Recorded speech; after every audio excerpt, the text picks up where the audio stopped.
Muito bem, a gravação inicial. A gente começou a gravar. Gravar em casa tem essas porra, né? A gente põe para gravar, mas na hora que a gente apertou o play aqui, se você está ouvindo isso e você vai estar ouvindo isso, a gente nem corta isso.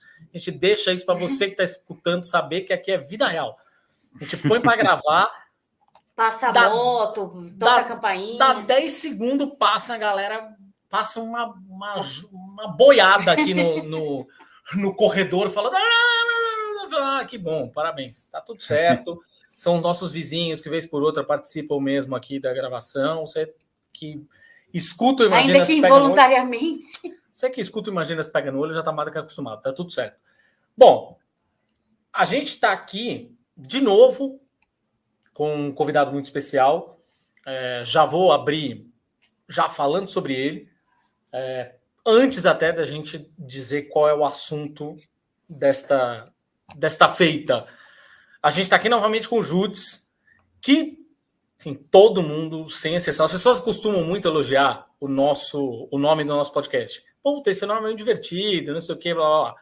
Mas a última vez que você esteve aqui com a gente, as pessoas vieram falar comigo, caralho, é a melhor arroba de todas. Que é o Need for Speed, ó. O Need for Speed, que é maravilhoso. A melhor arroba de todas. As pessoas que não te conheciam ainda, falaram, puta, essa arroba é genial.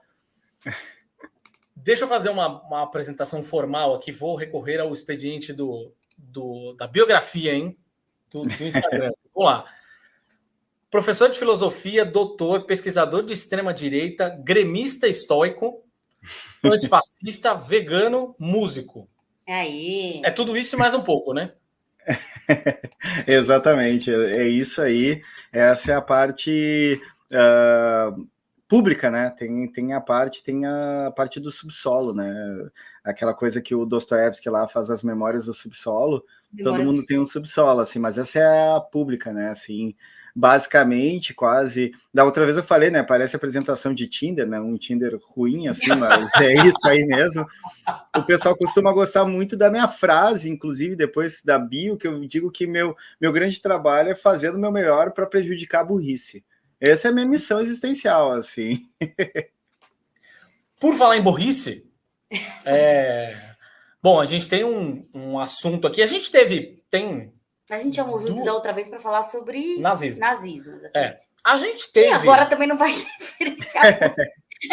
É um nazismo sem glúten dessa vez aqui, né? Eu tô tentando lembrar, faz o quê? Duas semanas? Acho que faz 2 semanas, né? Porque teve o episódio dos filmes de terror, depois o que a gente falou lá da Marvel em crise, mas a gente teve aquele episódio da esquerda contra a esquerda. Que é do Gabriel Carvalho, isso. Querido. Muito que bem, a gente estava aqui falando de esquerda, critica a esquerda, não sei o quê, blá, blá, blá, blá, blá. Mas e quando, por algum motivo, tem um braço fascista dentro da esquerda, infiltrado na esquerda, ou no que deveria ser identificado como esquerda, mas aí é outra conversa.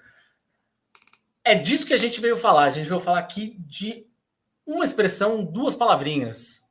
Nova resistência. Pois é. O que vem a ser a nova resistência? Você que não conhece, nunca ouviu falar. Acho muito difícil você não ter ouvido falar, a não sei que vocês... Olha, não sei. Acho que, no fim das contas, qual é o grande ponto? A gente está muito na bolha, né? A gente está numa bolha de discussão, que eu acho que é uma bolha de discussão em que a gente tem absoluta noção do que estamos falando. Mas se a gente vai falar, por exemplo, de alguém que se informa apenas tão somente, eu espero que não seja o caso de você que está aí do outro lado, querido ouvinte, que clicou no play aqui, mas se a pessoa se informa basicamente só sobre a chamada... só debaixo, né, da chamada mídia hegemônica, fodeu, né? Não faz a menor ideia do que é nova resistência. Ela não vai ter lido nem ouvido isso em lugar algum. Então vamos começar do zero, assim, Judes, for dummies, assim, o que é a nova resistência? Eu vou dizer que muita gente pode não ter ouvido falar da nova resistência, mas se você é de esquerda ou progressista, talvez você já tenha usado ou validado um argumento da nova resistência. Boa. Porque é um braço na esquerda, eu vou dizer que é um braço que está com as unhas grandes e girando dentro de nós e estragando e arrebentando tudo por dentro, porque houve um evidente avanço. Quem é a nova resistência? A nova resistência é um grupo neofascista de orientação duguinista, eu já vou falar que é o Dugin, criado em 2015, cujo nome e a influência, inclusive no primeiro congresso da nova resistência, tem a foto dele lá, e que ele deu entrevista sobre isso, que é o James Porrazzo. Vou começar pelo James Porrazzo. Quem é James Porrazzo? James Porrazzo é o criador da New Resistance. Tá, o nome é igual. Para quem, né, conhece inglês, New Resistance, Nova Resistência. A questão é que esse cara basicamente foi líder do American Front. E o que é o American Front? Foi o maior grupo neonazista de... a gente chama boneheads, mas o uso comum é skinheads, né? De neonazistas estadunidenses, que depois que há um racha, ele vai cada vez se influenciar mais pela teoria do Alexander Dugin e vai criar o New Resistance, ou seja, são nazis que fazem um grupo com uma nova teoria. Agora eu vou falar rapidamente do Dugin, depois a gente pode explicar um pouco melhor. Alexander Dugin, que eu gosto de chamar ele de Slavo de Carvalho, né? É o pensador russo neofascista que teve uma influência sobre Putin, é discutido se ele tem influência ainda, parece que não, mas ele tem uma influência muito grande dentro do generalato, do pensamento militar russo. E ele é o criador da quarta teoria política, que nada mais é do que um fascismo com um rebrand, assim, com uma nova roupagem. Mas ele vai ser um dos fundadores em 1993, junto com o Limonov, do Partido Nacional Bolchevique. Então esse é o momento que a pessoa que nunca ouviu falar disso vai pensar, como assim, cara? Como nacional bolchevique, se eu lembro, nacional-socialismo é nazismo e bolchevique é comunista? Exatamente. Você entendeu bem, é essa bizonhice. Eles criam um partido para juntar ideias do fascismo com alguns chavões e estruturas da organização comunista. Então o Dugin é esse pensador russo, do neofascismo russo, e ele vai influenciar uma série de correntes ao redor do mundo que querem se desvencilhar dessa coisa abertamente nazi, essa coisa abertamente fascista, num criptofascismo. E aí ele vai ter uma teoria, eu posso falar mais para frente, para já não sair atropelando toda a pauta, né? Da teoria da aliança vermelho e marrom, que é o que está acontecendo atualmente, pelo menos em alguns veículos da esquerda. Ou seja, a gente sabe aquela história de, não, nazismo é de esquerda, nazismo é de direita. Pois é, chegou nessa bizonhice aí, que existe um tipo de nazismo que é de esquerda, cara. Olha que absurdo. O que você falou? Ou que se diz, né? De esquerda também tem essa, né? Vamos lá. Ele se diz de esquerda, não é, né? Porque tudo que o Dugin faz e a Nova Resistência faz é pegar chavões, é pegar grandes clichês ou máximas de esquerda que são dúbias, como defesa da soberania. Vou falar depois um pouco dessa estratégia.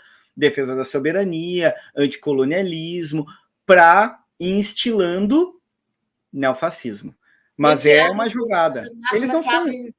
Máximas que abrem precedentes, né? Que queiram não abrem precedentes de alguma forma. Bem ou mal, eu tenho uma leitura assim, talvez eu esteja sendo pessimista, vocês podem discordar, mas eu tenho uma leitura que falta leitura na esquerda. Sim. Atualmente o pessoal se politiza muito pelas redes sociais, o que é um passo por youtubers, influencers, etc. Mesmo eu produzo conteúdo, mas não dá para não seguir o estudo teórico, seguir o estudo, claro, ligado à prática. E eu acho que às vezes o pessoal se abraça muito em grandes frases soltas, em chavões, e aí é muito fácil para essa galera, e aí é um elogio que eu tenho que fazer para o Dugin. O Dugin é muito mais sofisticado que o Olavo de Carvalho, que foi quem eu fiz a brincadeira, né? Do Slavo de Carvalho, porque ele é russo, portanto eslavo. Ele é muito mais sofisticado. A estratégia duguinista ela é tão sofisticada que tem gente na esquerda que ainda não entendeu ou que nega essa influência. Vejam como é a coisa muito mais bem estruturada. O olavismo era uma extrema-direita tosca, aberta. Tu sabia, tu olhava para o olavismo e sabia. Tu olha para o olavista, tu sabe. O duguinista, vou usar um ditado gauchesco, ele se faz de leitão vesgo para mamar e duas tetas. Esse é o lance dele.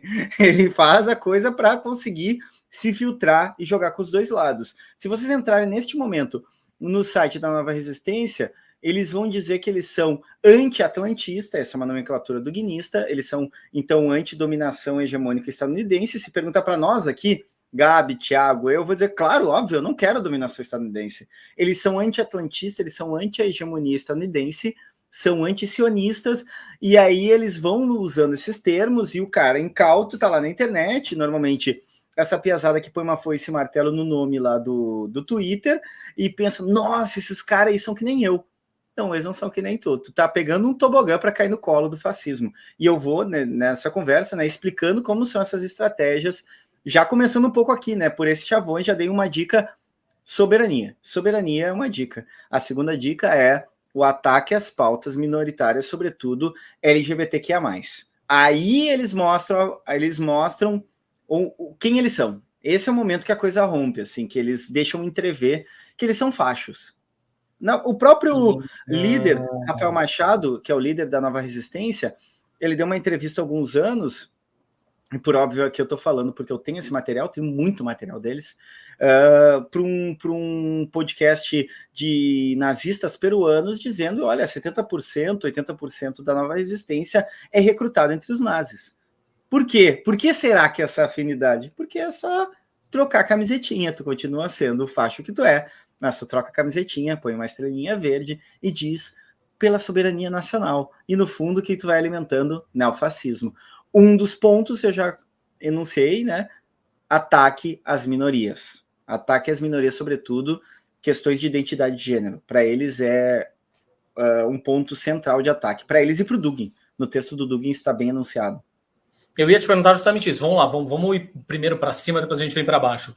O Dugin, especificamente. Quem é esse sujeito ainda vivo, certo? É importante que se diga. Sim, ele ainda não foi fazer companhia para o Olavo de Carvalho e carregar carvão para o capeta, né? Inclusive tentaram matar ele, mataram a filha dele ano passado, né? Na verdade, botaram explosivos no carro dele e na hora de saírem de um evento, ele e a filha, Daria Dugina, porque em russo, né, o sobrenome também ele tem flexão de gênero, né? Ela trocou o carro com o pai na última hora, ligou a ignição, explodiu e ficou uma coisa de que seria a Ucrânia que fez esse atentado, mas ficou muito dúbia a coisa. Ele ainda está vivo. Esse cara, então, para dar um resumo, inclusive no meu Instagram, no meu TikTok, tem um vídeo que eu fiz quem é Alexander Dugin, que é a quarta teoria política. 8 minutos, claro que é bem resumido, né? Mas o que eu digo ali é que eu vou um pouco falar aqui. Ele é de origem russa, ele nasce sob ainda a União Soviética. Uhum. O pai dele é militar, a mãe é professora, e ele desde cedo tem um interesse por misticismo. Isso é muito importante para entender a figura dele. Inclusive, muitas vezes a análise do Olavo de Carvalho passa batido e não se dá conta. Eles são tradicionalistas, que é uma corrente mística conservadora, ultraconservadora. Ele, o Olavo de Carvalho e o Steve Bannon são... eles aderem ao tradicionalismo. Inclusive, já vou citar um livro importante, Benjamin Tartelbaum, Guerra pela Eternidade, que ele entrevistou os três e eles mostram as ideias, porque tradicionalismo, quando eu falo, vocês vão pensar assim, uma pessoa que cultiva a tradição. Nesse caso, é uma corrente mística que acredita que é uma religião eterna, que é uma religião perene, e que ela vai ter uma influência, inclusive... Não só eu, a Letícia Bicicleta, o Muhammad Puncha, o Felipe Souza, que é pesquisador, que é muçulmano, trata disso, do tradicionalismo. A gente vira e mexe, faz umas lives para falar sobre isso, mas é uma corrente mística conservadora que acredita que é uma religião eterna, ou seja, uma religião da humanidade, que ela é hierarquicamente bem estruturada, com o homem no papel dominante, que ela coloca o branco acima do negro, toda aquela estruturação. Eles encontram a visão de que as religiões que seriam mais próximas dessa religião perene é o Islã, principalmente a linha sufista, e o hinduísmo. Então, só para vocês entenderem o contexto. O Dugin, ele é ortodoxo russo, mas ele é ligado a um grupo que ele é um grupo banido, assim, dentro não é oficialmente da Igreja Ortodoxa Russa. É um grupo à parte, não é que é banido, mas não é oficial. Uhum. Ele cresce com esse gosto por misticismo e vai fazer parte de um círculo chamado Círculo Yusinski, que é um círculo místico na Rússia, se eu não me engano é São Petersburgo que ele está. Eu posso estar confundindo Moscou, São Petersburgo, acontece às vezes, mas é um círculo místico, ele jovem, que é um grupo de pessoas que têm um interesse místico, ao mesmo tempo são anticomunistas, inclusive ele usa o codinome de um médico nazista alemão que fazia parte da Anherb, que é o Anherb, que era o grupo dentro da Alemanha nazista de cientistas e médicos que promoviam teorias raciais, de supremacismo branco. Ele usa o nome de um desses caras. Então você já vê qual é que é a ideia dele. Ele já tem um fascínio pelo nazismo. Um nazismo que também é místico.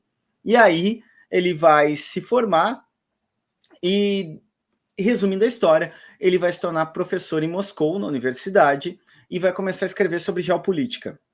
Os textos dele começam a ter penetração dentro do exército russo, e ele vai, em determinado momento, se aproximar de Vladimir Putin. O livro mais importante dele é a Quarta Teoria Política, que eu falei para vocês, que é basicamente assim. Ele diz que o mundo passou por 3 teorias políticas na modernidade. A primeira, o liberalismo, representado pelos Estados Unidos, ou atlantismo, Oceano Atlântico, vocês já entendem a nomenclatura. A segunda, que é o comunismo, e a terceira, que é o fascismo. E ele vai dizer, a primeira teoria sobrepujou as outras duas, engoliu as outras duas. Ele vai dizer, o comunismo foi derrotado pelo liberalismo, e o fascismo, ele diz que morreu prematuro. Esse é o grande problema dele em relação ao fascismo / nazismo. Eles morreram prematuramente. Pobres anjos. E aí ele diz, é uma dominação hegemônica, e aí vocês também vão entender que tem palavras que toda hora aparecem, que tem que ter cuidado. Ele vai falar, esse mundo ficou polarizado só na ponta estadunidense quando cai o bloco soviético. A gente precisa de um mundo, e aí vem a palavra, multipolar. E ele vai trabalhar com essa ideia de que a Rússia é um dos polos, obviamente, né? A Rússia, num projeto colonialista expansionista, ele diz, a Quarta Teoria Política. E ele diz que a Quarta Teoria Política, ela se distingue do fascismo e do nazismo porque, agora pasmem, o fascismo, o nazismo e o comunismo, assim como o liberalismo, são projetos da modernidade. Tem uma matriz iluminista. Sim, o nazismo, para ele, tem uma matriz iluminista, porque é um projeto do futuro. Já a Quarta Teoria, não. A Quarta Teoria, ela tem uma relação com a tradição, uma relação mística com a terra, com o povo e com as características essenciais desse povo. A construção, então, de um essencialismo ligado aos povos, a determinados povos que teriam o direito de dominar outros lugares. Ele, inclusive, em 2014, ele discursou para as tropas russas que anexaram a Crimeia, e ele criticou o Putin nessa ocasião por ele não ter avançado pelo resto da Ucrânia. Porque ele tem uma teoria, é uma teoria mais antiga que ele, na geopolítica russa, que é a Rússia, ela está sempre em estado de defesa. Ela nunca ataca. Ela precisa se defender, porque os vizinhos sempre querem engolir ela, e ela tem o direito, então, de expandir seu território. E, no fim das contas, a Ucrânia, para eles, e no discurso duguinista também, assim como o neofascista, a Ucrânia e a Bielorrússia, principalmente a Ucrânia, é uma criação de Lenin.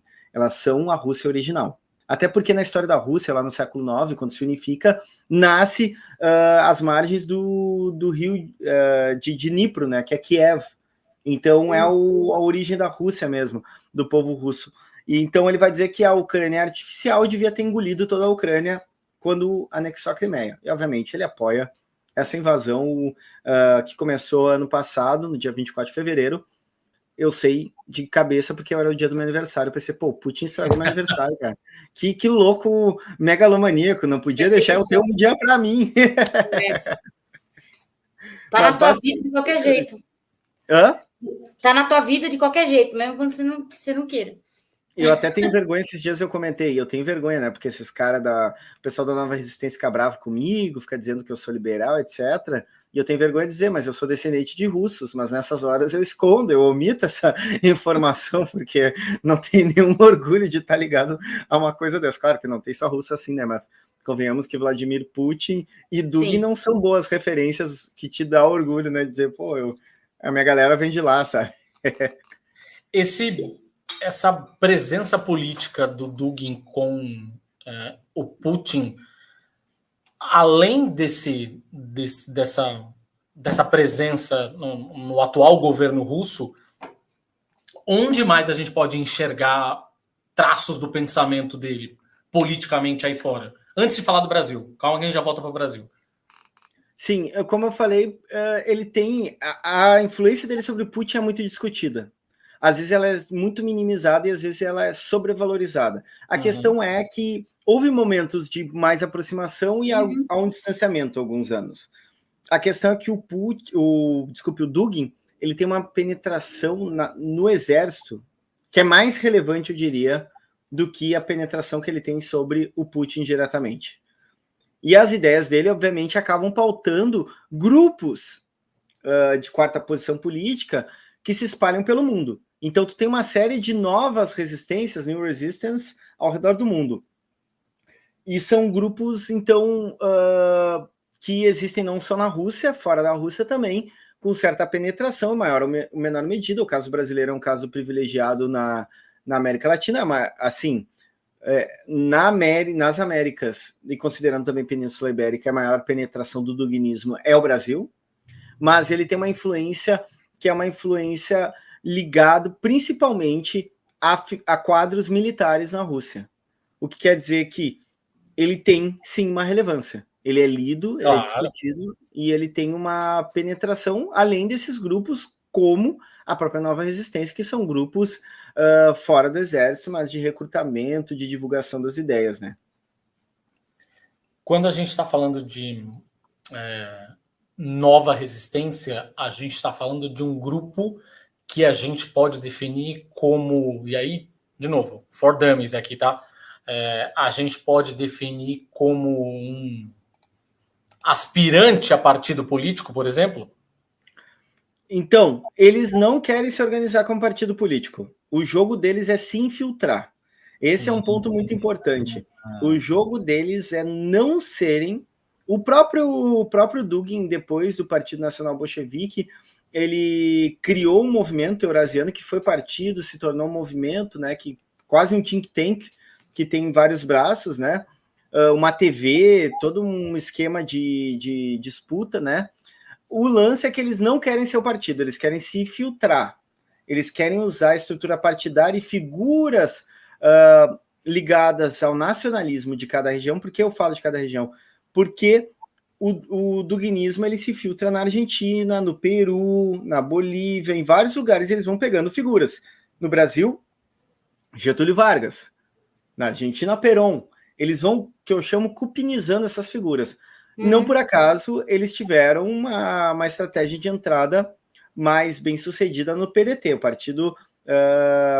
o antigo Partido Brizola, né, Partido Trabalhista de centro-esquerda, porque a figura do Getúlio Vargas é fundamental, né? O PDT, ele basicamente é o partido que o Brizola funda porque ele não fica com a legenda depois que ele volta do exílio, né? Que era o PTB, o partido do Roberto Jefferson, né? Que virou um puxadinho de bolsonarismo, mas que foi o partido do Getúlio Vargas, do trabalhismo histórico no Brasil, etc.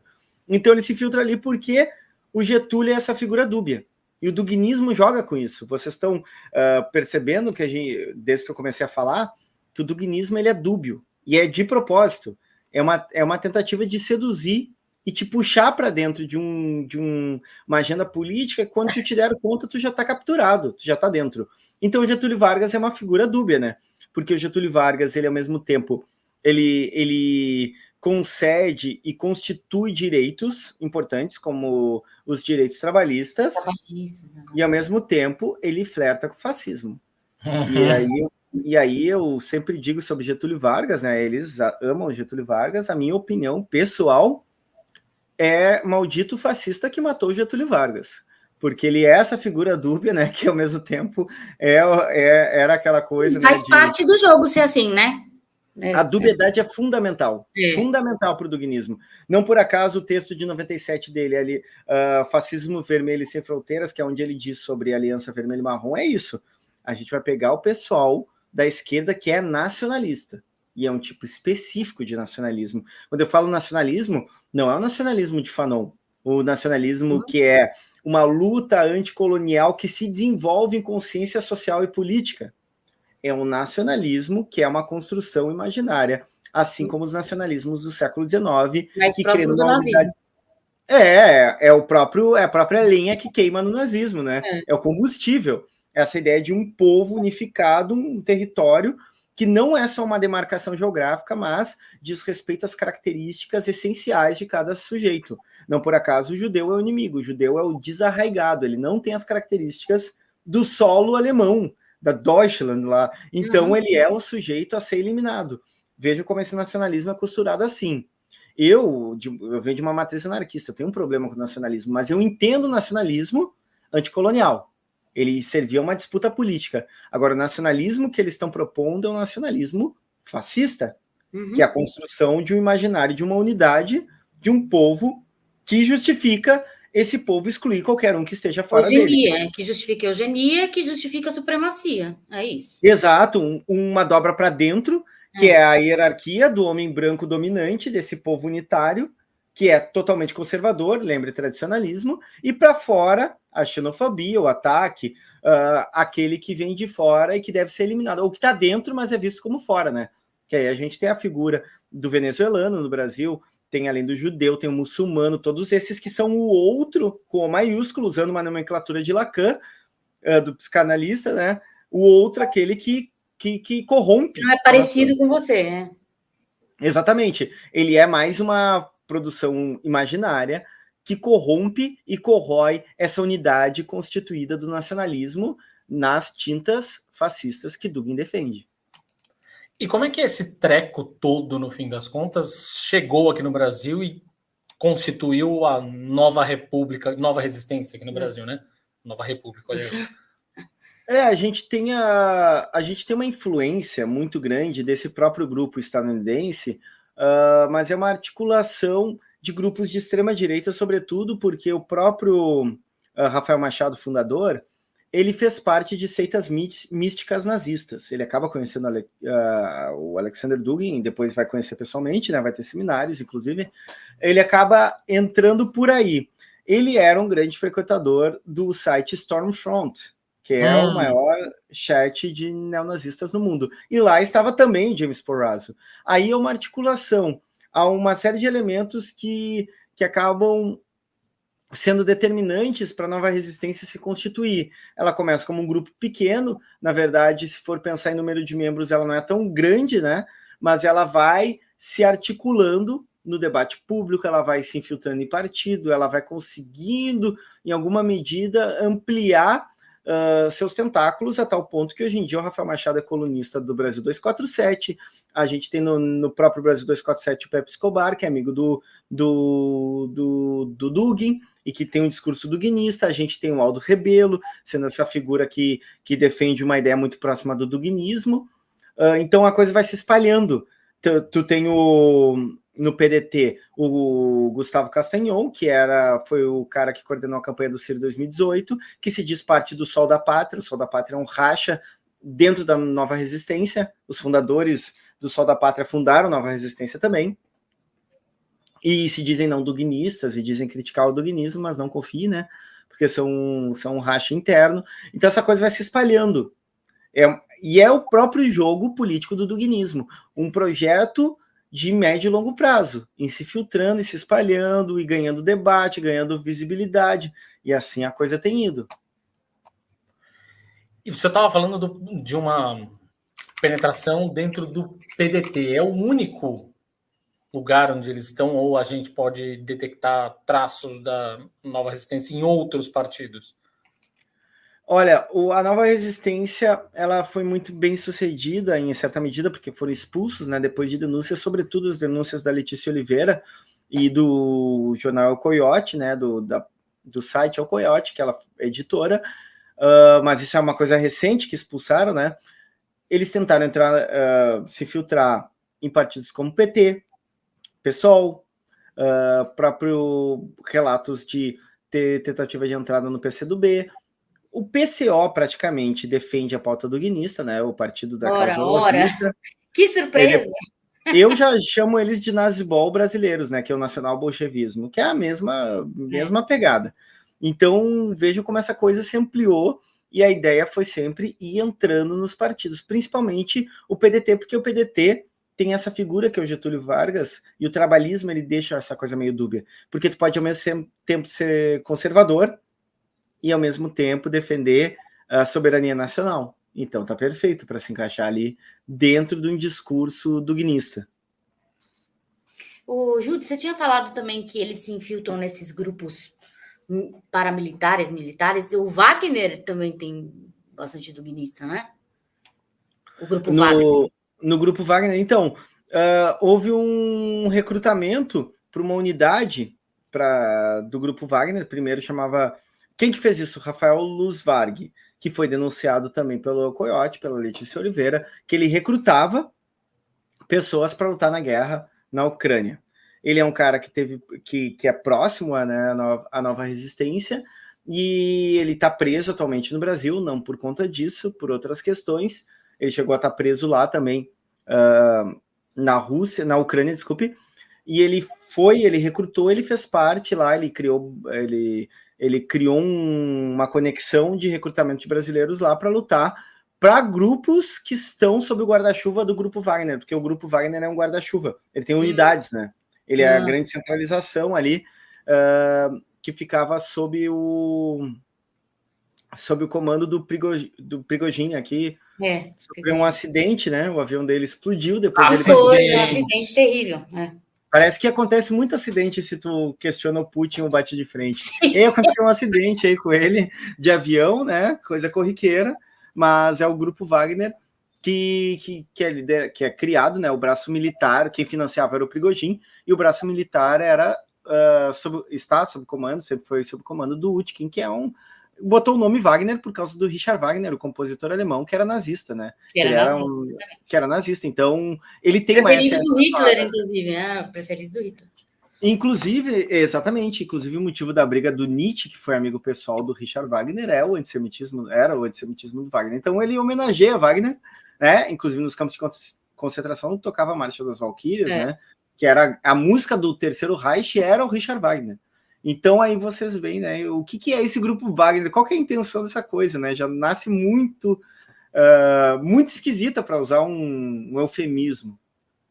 E interessante você ter falado desse elemento esotérico, místico, porque o Hitler também era muito assim, né? Ele era tinha essa questão do misticismo, justamente porque o misticismo meio que não explica nunca, óbvio, porque misticismo não explica nada, mas meio que justifica essa coisa da supremacia, de estar perto dos deuses, de também ter essa meio que uma justificativa de eles serem seres especiais, se sentirem especiais, que é um traço da supremacia branca, né? Uhum. O misticismo nazista, ele já acontece durante o Terceiro Reich, com figuras como o Heinrich Himmler, mas as correntes nazistas místicas, elas são posteriores. A grande figura para essa galera do misticismo nazi, do duginismo, inclusive Dugin cita eles, por exemplo, Julius Evola. A Nova Resistência ama o Julius Evola, o líder Machado ama, que o Julius Evola foi um pensador, vou botar entre aspas, italiano, que se considerava um superfascista. Ele achava, resumidamente, que o racismo nazista ele era pouco porque ele era puramente um racismo de tipos humanos e não espiritual. O Julius Evola ele se denominava um superfascista porque ele acreditava numa visão mística de um racismo espiritual também. Mais elevado espiritualmente, literalmente.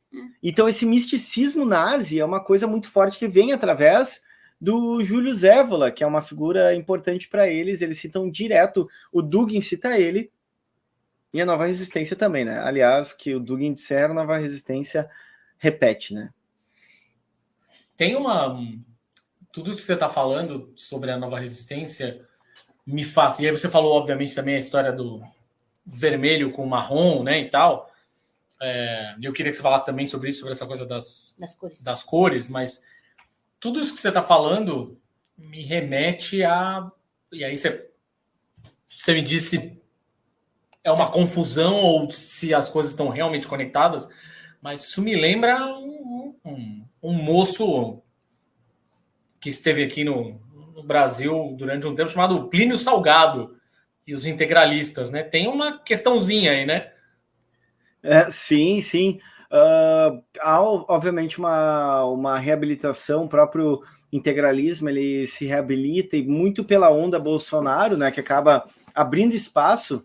Eu costumo tratar a extrema-direita e os grupos da extrema-direita como uma doença oportunista. Para quem conhece, doença oportunista é aquela que eventualmente tu nem elimina do teu corpo. Ela espera a tua imunidade baixar e ela aparece. A extrema-direita funciona assim.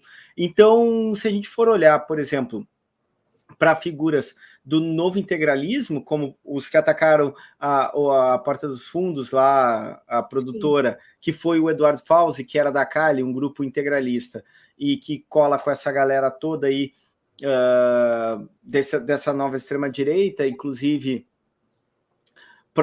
figuras próximas a ele estão dentro do PCO, né? Então, esse horizonte, ele é um horizonte muito próximo do integralismo, do neofascismo duguinista. Não necessariamente eles andam juntos, não necessariamente eles compõem alguma frente, mas eles estão defendendo pautas, ideias que são análogas. O integralismo está muito próximo, obviamente. O integralismo é a versão do fascismo brasileiro, né? Os famosos galinhas verdes. E aí, falando sobre as cores, por que aliança vermelho, marrom, vermelho? Para simbolizar a esquerda, né? Os comunistas, socialistas, marrom, os fascistas. No próprio texto do Dugin, de 1997, que é Fascismo Vermelho e Sem Fronteiras, o que ele diz? A gente vai buscar essa galera para o nosso lado, para o nosso projeto, né? Neofascista, que ele não chama de neofascista, ele vai dar esse outro nome aí para parecer que é algo novo, mas na verdade é um fascismo remodelado, e diz no final, olha, no fim a gente se livra dos vermelhos. O que significa isso? No final, você, amigo de esquerda, que está apoiando ou está projetando essas doideiras, você vai ser jogado fora. Vai ser descartado. Eventualmente, a gente sabe. Porque eles usam a esquerda simplesmente para conseguir penetrar nos lugares e meio que, entre aspas, converter quem eles querem. É isso. Sim, eles têm algo que eles herdam da visão de esquerda, que é fetichizar e mirar o trabalhador. Eles têm interesse. Na Argentina tem um amigo que ele me falou que no sindicato que ele trabalha, o cara estava defendendo o Dugin no sindicato, ou seja, essa infiltração nessa construção do trabalhador que eles herdam e pegam, né, da esquerda. Então é pela sublevação do trabalhador médio que a coisa vai mudar.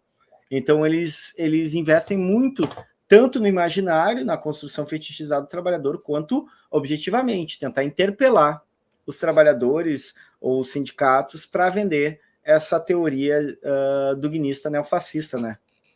Que é uma grande massa, óbvio, que é uma grande massa que realmente tem poder político aí, né? A gente sabe, e Marx sabia, por isso também que né, por conta do comunismo e toda essa questão, e o poder está com o povo, né? Então eles foram onde existe realmente chance de mudança, né? Onde realmente acontece essa mudança de mente. Uma coisa que eu queria perguntar para você aqui também, for Dummies, para quem está ouvindo agora, meio que dicas, porque a gente sabe que entre os nossos ouvintes nem todo mundo é super politizado, alguns são, outros não, e justamente nosso podcast é democrático nesse sentido, né? Tipo, e quais são as democrático, pera no monte, tá? Assim, se você é um arrombado, tá escutando os poucos arrombados que ainda pintam por aqui, se você é um arrombado, já falei isso no outro programa, volta a repetir, você não é bem-vindo, vai embora. Tchau, não sentimos a sua falta, até logo, passe bem. Ou não. Eu queria que você apontasse umas red flags aí para a galera que tá, sei lá, para a galera meio que parar e pensar, falou, opa, esse discurso está meio torto. Sabe? Eu acho que tem uma frase que é uma frase que a gente tem ouvido os setores da esquerda repetirem com certa frequência, que é: temos que deixar de lado o discurso identitário. Quando fala do discurso identitário, já me dá uma coceira, eu já falo, rapaz, não tá legal isso, hein? Exato. Então, essa questão do discurso identitário, por exemplo, que é o que você mesmo falou, reforçou, que é a questão da população LGBTQIA+. Então, quais são esses pontos que você fala, gente, corre se você ouvir isso, isso e isso, porque é nova resistência. Esse é o ponto principal, até. Obviamente, eles vão usar muito o termo guerra híbrida, né? Que basicamente não é necessariamente um termo do neofascismo, mas se tornou muito amplamente usado. O que é a guerra híbrida? É aquela ideia de que a dominação de um povo não se dá só pela força militar, se dá por outras estratégias culturais, e eles vão dizer, olha só, essas pautas LGBTQIA+, é guerra híbrida, porque essas pautas, elas são importadas do atlantismo, que é lê-se, né, a gente entende Estados Unidos, para criar dissenso, para criar disputa interna e conflito interno num povo pretensamente unido e homogêneo, como se não houvesse população LGBTQIA+, desde sempre neste país. Então, o discurso anti-identitário, uma certa noção de soberania, que só se importa com a luta pela soberania contra um país específico, com a dominação do atlantismo, um discurso sempre está colado num discurso conspiracionista. Eu, por exemplo, sou chamado de agente da CIA, que eu ganhei dinheiro do Soros. Você que fez aquela listinha lá que a gente está sabendo. Aliás, aí, a hora que pingar, não pingou ainda papai Soros, mas assim, ó, são 40 anos que tu tá me devendo, assim, eu vou comprar um iate, vou comprar uma casa, né, uma mansão, porque tá atrasado. Mas essa coisa de qualquer pessoa que denuncie ou que demonstre o ideal neofascista por trás, eles dizem que são financiados pela CIA. Não só eles, né? Vira e mexe, o pessoal do PCO tá me atacando com a mesma conversa. Mundo multipolar, mais uma vez, em si só, não necessariamente neofascista, mas eles amam usar isso. Guerra híbrida e principalmente identitarismo. Quando eles passam tempo ali, porque o identitarismo, porque o grande problema é a luta de classes e vocês estão perdendo tempo, liga o sinal de alerta, porque o discurso está bem ao gosto do Dugin. E a coisa também conspiracionista, a gente pega o Aldo Rebelo falando que os maiores responsáveis pelo desmatamento da Amazônia são os povos indígenas, que nem os Yanomamis, financiados por ONGs internacionais. Mais uma vez, teoria da conspiração, né? Que eles amam uma teoria da conspiração. Preste atenção, que aí tu pode estar comendo sem saber, tá engolindo ideologia duguinista. Rapaz, que confuso, não?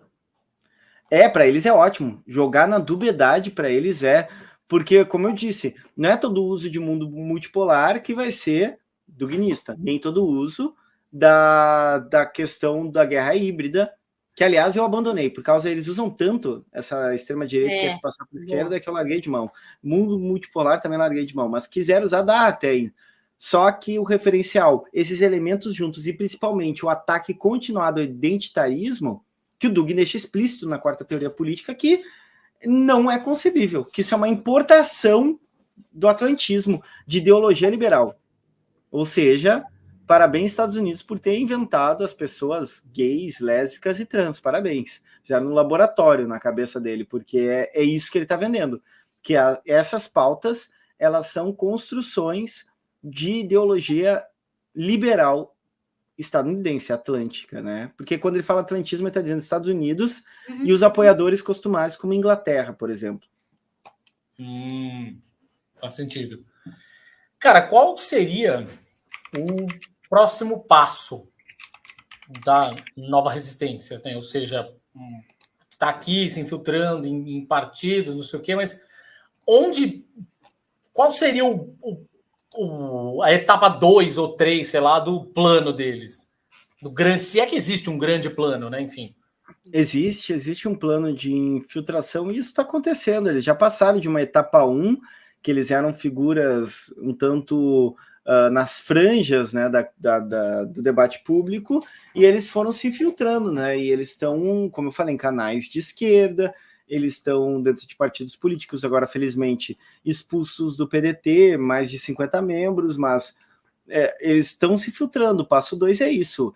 É o que a gente fala, que a extrema-direita adora usar, mas que por si só não é um termo errado, eu acho que faz sentido, que é aparelhar ideologicamente partidos e conseguir cavar mais espaço no debate público. Não faz muito tempo, o Rafael Machado estava sendo entrevistado num grande canal de esquerda aí, além de trabalhar para o Brasil 247, né? Então a gente tem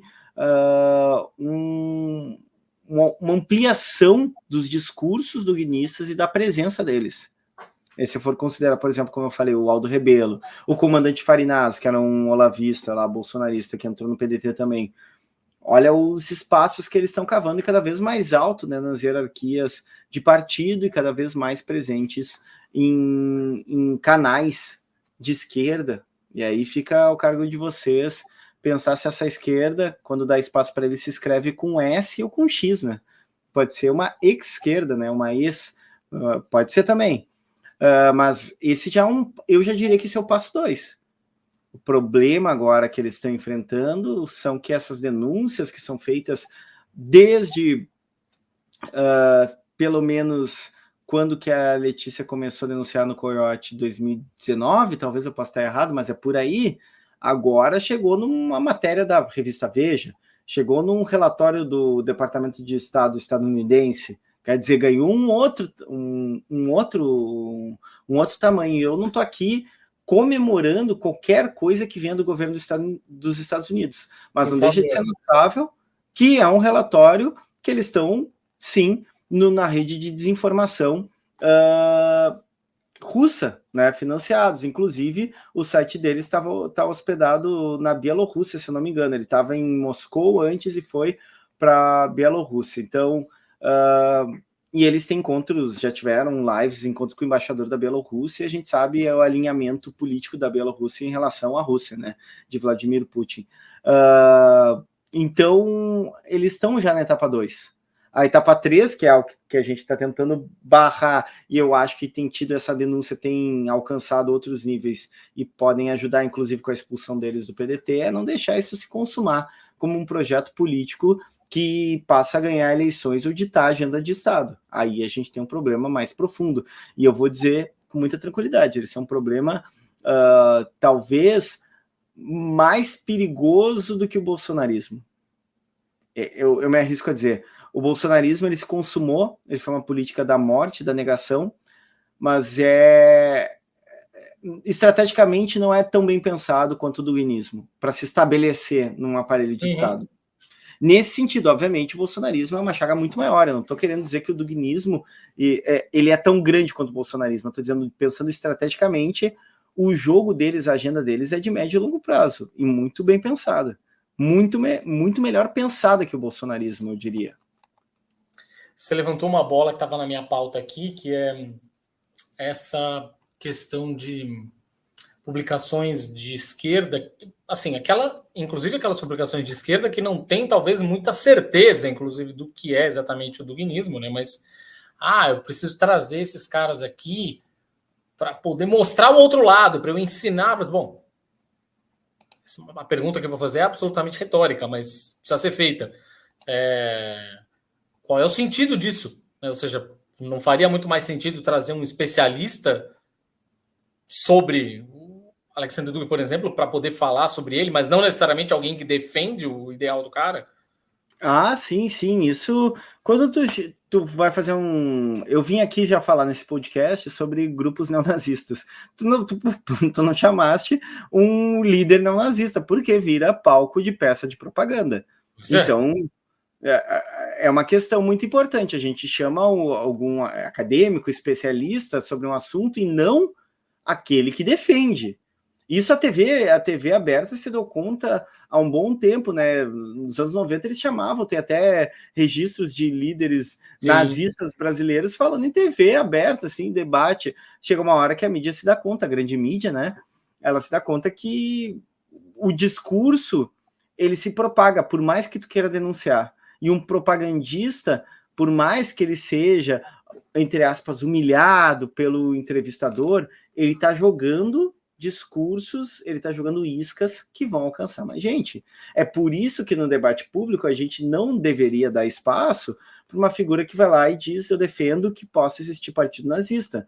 Porque por mais que ele não vá se consumar, o que ele está fazendo? Ele está jogando no debate público, no amplo espaço, uma ideia que ele quer propagar. E vai se propagar. E vai ter gente que vai dizer: não, ele tem razão. A gente não pode. Não é por censura, eu quero deixar isso muito claro. É por uma questão muito importante do desdobramento que discursos fascistas / nazistas são discursos que, em sua estrutura, defendem a eliminação de um ou mais grupos humanos. Ou seja, uma vez que eles se espalham e se instauram como regimes de poder, eles vão causar a eliminação de determinados grupos humanos. Então, tu dá espaço para isso, é tu abrir uma brecha para que esses discursos se propaguem e que eles possam capturar mais corações e mentes, usando uma expressão em direção a Gramsci, né? Que ele, inclusive, essa nova extrema-direita gosta muito de Gramsci, eles operacionalizam muito a questão da disputa cultural. Cara, só para a gente ir encerrando aqui, uma questão prática. Tem, obviamente, toda uma questão, quando a gente está falando de grupos de extrema-direita e afins, tem uma coisa que é muito visível e discutível, que é a simbologia visual. Tem algo que seja muito facilmente identificável visualmente falando com relação à Nova Resistência? Bom, a Nova Resistência, ela usa o símbolo da estrela verde, né? E outra, é um símbolo que eles não usam mais tanto, agora que eles ampliaram o alcance e foram se filtrando, que era o símbolo é uma versão do símbolo do caos que o Dugin usava. É uma espécie de... tem um crucifixo central com flechas e várias flechas saindo para vários lados. Sim, é o símbolo deles, né? Sim. Do duguinismo. Mas, grosso modo, não. Eles têm uma estética militarista, eles gostam de flertar com isso, eles têm essa estrela, que é uma estrela que remete o que? À esquerda, com a cor verde, né? Então tem um jogo ali, mas é uma estética que ela flerta muito com o militarismo e com uma certa construção de tradição. Vocês entram no site, os textos da Nova Resistência, eles gostam muito de postar coisa de Roma antiga, e aí ruínas romanas, eles gostam desse imaginário. Eles têm Às vezes você pensa no Império Romano. Exatamente, eles têm tesão, né?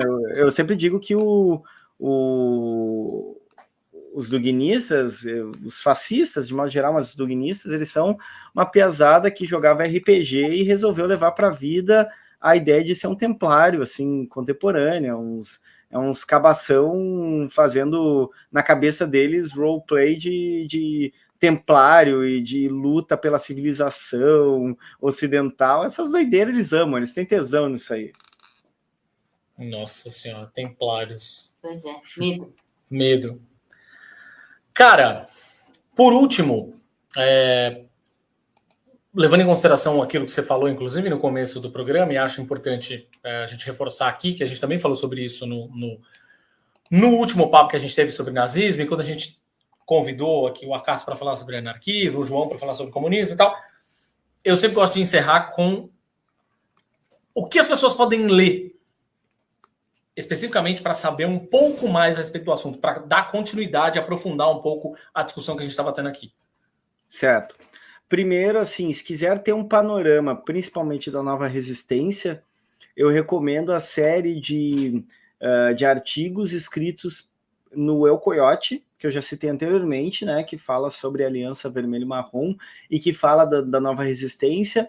Então, se vocês procurarem por El Coyote, com W Coyote, vocês vão encontrar vários textos, e se vocês quiserem, obviamente, se aprofundar na leitura da teoria do Alexander Dugin, além do próprio texto Quarta Teoria Política, mas aí é a propaganda dele, né?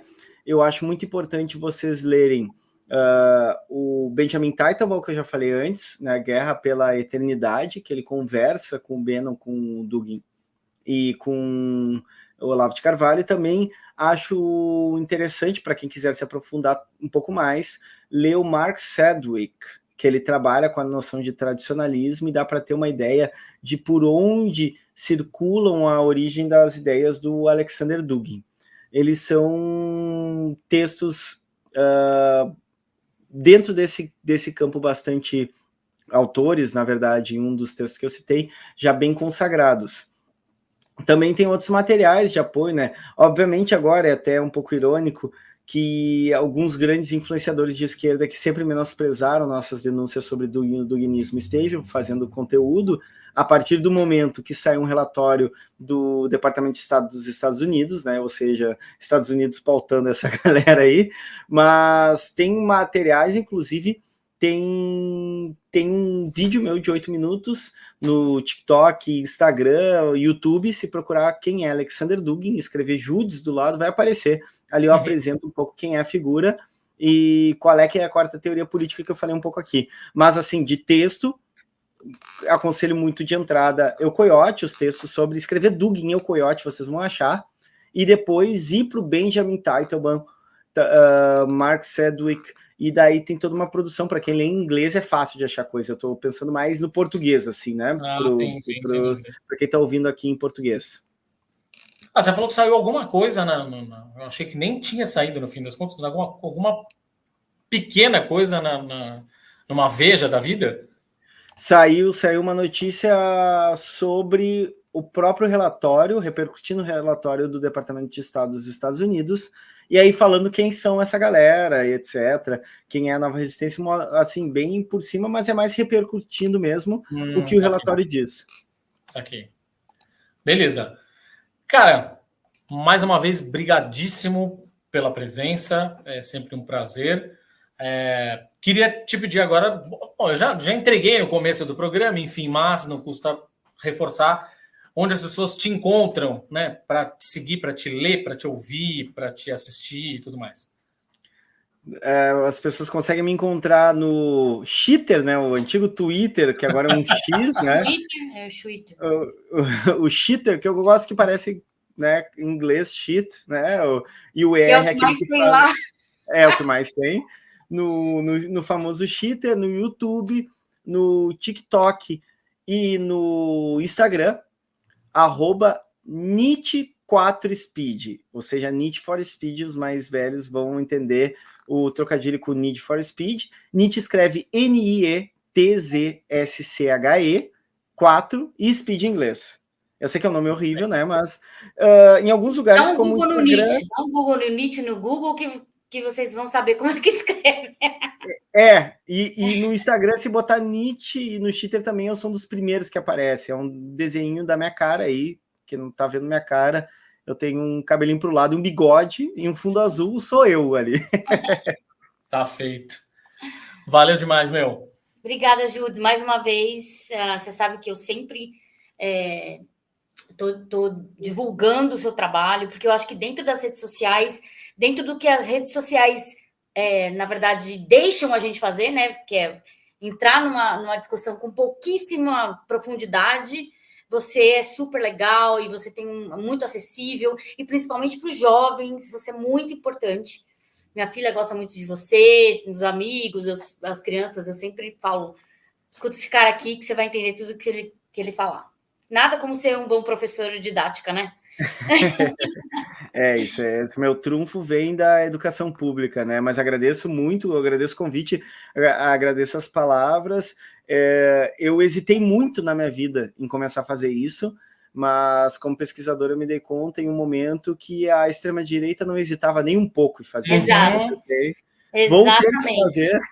Alguém tem que fazer, e vários alguém estão fazendo. Sim. E eu tento fazer isso com...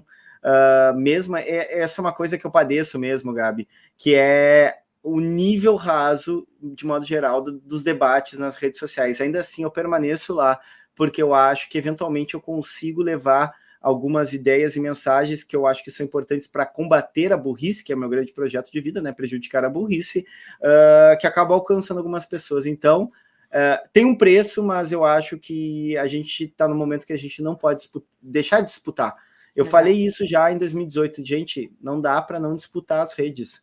Eu sei que é horrível, eu sei que tem que fazer uma equação para cada um e cada uma de nós. O quanto a gente pode aplicar de energia nisso para não ser dragado pela onda de ódio, de raiva, essas ondas de hate, mas é importante, mesmo que no trabalho de formiguinha, de compartilhar, de conversar, tem que conversar com as pessoas também. A política se dá no mundo concreto, não que a internet não seja um mundo real, mas o mundo real também é o mundo dos encontros, né? Sobretudo esse lugar. Fazer esse trabalho dentro da medida do possível, porque o que me assusta muito nos últimos tempos, pós-eleição Lula, felizmente eu votei no Lula, fiz campanha, farei de novo se precisar, se for contra a extrema-direita, mas o nível do debate também na esquerda está bem preocupante. Eu tenho me preocupado um tanto com isso. Terrível. A gente tem uma tradição bastante intelectualizada na esquerda, e não quer dizer que intelectualizada é longe do povo, mas a gente perdeu muito. Eu, pelo menos, tenho essa visão, assim, Também. de como empobreceu, e talvez a dinâmica da rede social tenha feito empobrecer, né? Porque o que ganha curtida é o que grita mais chavão. Mas a gente está numa realidade muito mais complexa e que demanda muito mais capacidade de análise. E eu cito todas as vezes, o pessoal não aguenta mais, meus alunos não aguentam mais. Eu cito toda vez isso de Nietzsche. A gente tem que aprender a ser vaca. A vaca sabe ruminar. E a gente tem que aprender a ruminar a ideia. Inclusive, quando o Thiago perguntou, e os sinais? Às vezes não é, mas dá uma ruminadinha ali. Tu escutou identitarismo aqui, soberania aqui. Dá uma pensada, dá um tempo, vai vendo. E é vai isso vendo. também, né? O nosso papel é esse. O seu papel, ainda como professor e dentro das redes sociais, é justamente colocar pulga atrás da orelha. É isso. Fica com a pulguinha lá atrás da orelha, pensa naquilo. Por mais que a gente não consiga se aprofundar, ter um debate sério, que as redes sociais não permitem a gente fazer isso. Infelizmente, eu nem me dou a esse trabalho, porque senão é muita energia, com pessoas que têm um background completamente diferente, que a gente não sabe de onde vem, se tem essa mesma... se é politizado, se não é, né? A gente não sabe. É diferente de uma sala de aula que você tem uma convivência, que você conhece mais ou menos os alunos, já sabe que mais ou menos vai conhecendo, exatamente, é outra coisa. Mas você colocar a pulga atrás da orelha e falar, putz, o que esse cara falou tem sentido, caraca, tem sentido. E aí a pessoa vai atrás, vai procurando um pouco mais, e aí vai procurar um curso lá. Eu sei que você também dá cursos, inclusive fica aqui a propaganda, o Judes dá vários cursos, introdução à filosofia e outros cursos a mais. Se você quiser se aprofundar um pouco mais, os cursos deles são super acessíveis, eu creio que seja essa a ideia, justamente, para popularizar o conhecimento, gente. É isso. Eu estou aqui na minha terceira graduação fazendo filosofia e espero um dia ser como o Judes, né? Que é justamente levar a filosofia, que nada mais é do que reflexão, essa questão de ruminar, é você refletir sobre o mundo que você vive. Vários filósofos fizeram isso. Filosofia não é uma coisa que existe a metafísica na filosofia, óbvio, mas não é uma coisa que está longe da realidade, não é. É você parar e pensar por que as coisas são como são e por que elas precisam continuar como elas são. Existe uma outra forma de fazer as coisas, de pensar, de viver, né? E é isso, filosofia é isso. E mais uma vez, muito obrigada, Judes. Muito obrigado, eu acho que não tem fechamento melhor do que tu fizeste agora, Gabi. É isso, assina embaixo, muito obrigado pelo convite. Um bom dia, boa tarde, boa noite. O podcast a gente escuta a qualquer horário, eu sou um grande consumidor de podcast, né? E agradeço e parabéns pelo trabalho, porque vocês estão fazendo isso, essa disputa que eu falei, que é importante nós disputarmos nos campos que a gente consegue, que acha que a gente tem potência. Muito obrigado, gente, até mais. Valeu!